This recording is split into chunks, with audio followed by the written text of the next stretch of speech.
Wir befinden uns am Bodensee in der Schweiz, um euch das mechanische In-Row-Hackgerät ZUSA 3 von Jagoda vorzustellen.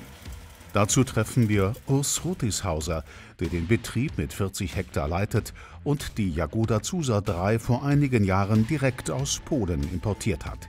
Mein Name ist Urs Rotishauser. Ich führe einen Familienbetrieb in Bottighofen. Das ist am Bodensee in der Schweiz. Wir haben verschiedene Standbeine. Das eine ist der Rindermast mit 170 Mastrindern, nur weibliche Tiere. Das zweite Standbein ist der Kürbisanbau und das dritte Standbein ist die Kompostierung. Der Kürbisanbau betreiben wir schon seit 20 Jahren. Wir hatten zuerst alles auf Mulchfolie und das war dann mit der Zeit flächenmäßig unpraktikabel. Und sind dann in der Steiermark auf die Ölkürbisproduktion gestoßen und die machen das schon lange so mit 3 Reihen, dreireihiger Anbau, mit Hacktechnik. Und so haben wir angefangen. Ich habe eine gebrauchte Sämaschine in Österreich gekauft, plus ein Hackgerät für zwischen den Reihen. Und hatten dann aber ein Problem, dass wir in der Reihe noch nicht hacken konnten. Nach Recherche und nach langer Suche und vielen Gesprächen sind wir dann auf die Maschine von ZUSA gekommen. Mit der können wir hydraulisch in der Reihe hacken. Und das ist für uns eine riesen Arbeitserleichterung. Früher mussten wir zwischen den Reihen von Hand mit der Pendelhacke durch und das können wir jetzt maschinell machen und das ist für uns ein großer Gewinn.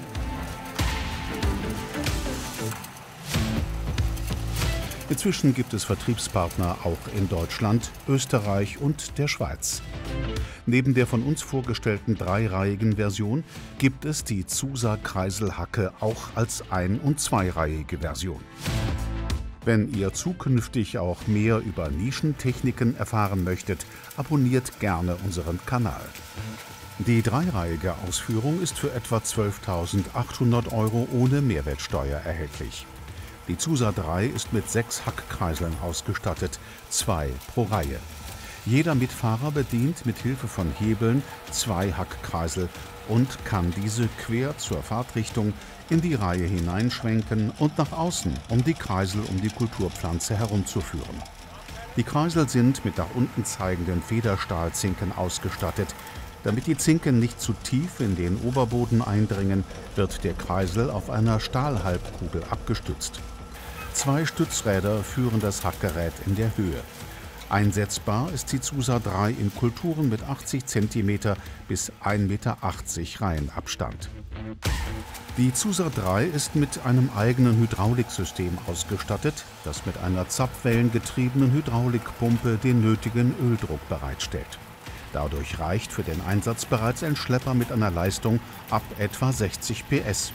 Bedingung ist, dass er die Maschine inklusive der 3 Mitfahrer, also etwa 1 Tonne Gewicht heben kann.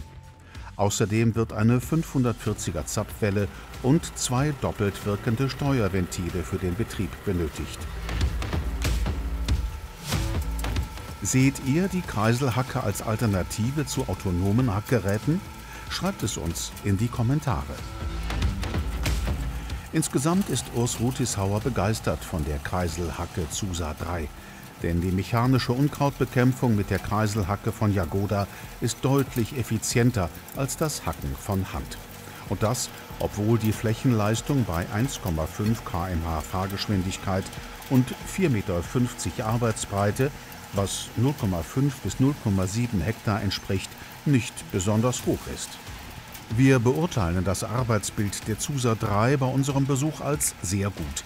Die Mitarbeiter konnten Unkräuter zwischen den Reihen sauber entfernen, ohne die empfindlichen Kürbispflanzen zu beschädigen.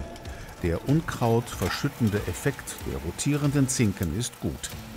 Viele weitere Informationen zu der ZUSA 3 findet ihr in unserer Februarausgabe.